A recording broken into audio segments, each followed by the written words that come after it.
ကောင်မလေးဟာသူမရဲ့ရေးစားဖြစ်သူကိုနောက်ပြောင်ကျင်တာနဲ့ကော်ဖီလေးကိုစက်တုံဖြူတွေတမင်ထည့်လိုက်ပါတယ်ပြီးတော့ဒါဟာအခုခေတ်လူငယ်တွေကြားမှာခေတ်စားနေတဲ့တောင်နေအစ်စ်ပါဆိုပြီးလိန်ပြောခဲ့တာပေါ့သူမကရေးစားဖြစ်သူကိုမြင်မြင်မြည်ကြည့်ဖို့တိုက်တွန်းပေမဲ့ကောင်လေးကကော်ဖီခွက်ကိုသူမဘက်ပြန်ကမ်းပေးပြီးအရင်မြည်ကြည့်ဖို့ပြောလိုက်ပါတယ်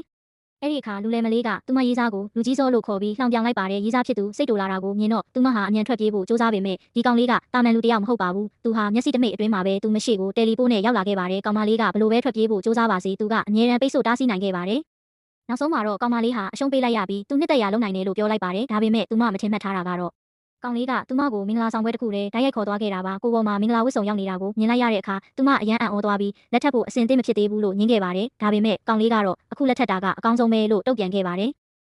အမှန်တော့ဒီကောင်လေးဟာအစွမ်းထက်တဲ့ငွေမျိုးနွယ်စုရဲ့အဆက်နွယ်တယောက်ပါသူကအရန်အစွမ်းထက်လွန်းတာကြောင့်မနာလိုတဲ့အမျိုးသားတွေရဲ့ချောင်းမြောင်းတိုက်ခိုက်ခြင်းကိုခံခဲ့ရပါတယ်ဒဏ်ရာတွေနဲ့ထွက်ပြေးလာရင်ကောင်မလေးရဲ့အခန်းထဲကိုရောက်သွားခဲ့တာပါသူဟာရှင်းပြဖို့တောင်အချိန်မရပဲကောင်မလေးရဲ့ရင်ခွင်ထဲမှာသတိလစ်သွားခဲ့ပါတယ်စိတ်ကောင်းရှိတဲ့ကောင်မလေးကသူ့ကိုကရင်ပေါ်မှာတိတိတက်တက်တိတ်ပေးခဲ့ပေမဲ့လူနာအခြေအနေကိုစစ်ဆေးဖို့လုပ်တဲ့အချိန်မှာပဲကောင်လေးကရုတ်တရက်နိုးလာပြီးသူမကိုအားရပါကိုက်လိုက်ပါတော့တယ်ငွေမျိုးနွယ်စုရဲ့ကျိန်စာအရသူတို့ကိုက်ခံရသူဟာချက်ချင်းတေဆုံးရမှာဖြစ်ပေမဲ့နောက်တနေ့မနက်မှာတော့ကောင်မလေးဟာဘာမှမဖြစ်ပဲကောင်းကောင်းမွန်မွန်အိပ်ပျော်နေတာကိုမြင်ပြီးသူအံ့ဩသွားပါတယ်ကောင်မလေးကနိုးလာတာနဲ့သူ့ကိုညကနှစ်ခါတောင်ကိုက်ခဲ့တယ်ဆိုပြီးအပြစ်တင်ပါတော့တယ်ကောင်လေးကလည်းသူ့အမားကိုသိတာကြောင့်ကျေးဇူးတင်တဲ့အနေနဲ့ black card တကက်ထုတ်ပြီးဒီလောက်ရက်ရက်ရောရောပေးတာကိုမြင်တော့ကောင်မလေးကငါတော့တထေးကြီးတယောက်ကိုကယ်မိပြီဆိုပြီးဝမ်းသာသွားပါတယ်ဒါပေမဲ့သူတို့နှစ်ယောက်ကြားမှာထူးဆန်းတဲ့နှောင်ကြိုးတစ်ခုဖြစ်တည်သွားတာကိုတော့သူမမသိသေးပါဘူးကောင်မလေးကအနီးနားကနာမည်ကြီးအစားအစာတွေသွားစားဖို့ခေါ်တဲ့အခါကောင်လေးကညင်းဖို့စူးစမ်းပေမဲ့ပါဇက်ကနေသွေးတွေအန်ထွက်လာပါတော့တယ်သူကဒေါသတကြီးနဲ့ကောင်မလေးရဲ့လေပင်ကိုညှစ်ပြီးညကဘာလို့ငါ့ကိုမတားခဲ့တာလဲလို့မေးခဲ့ပါတယ်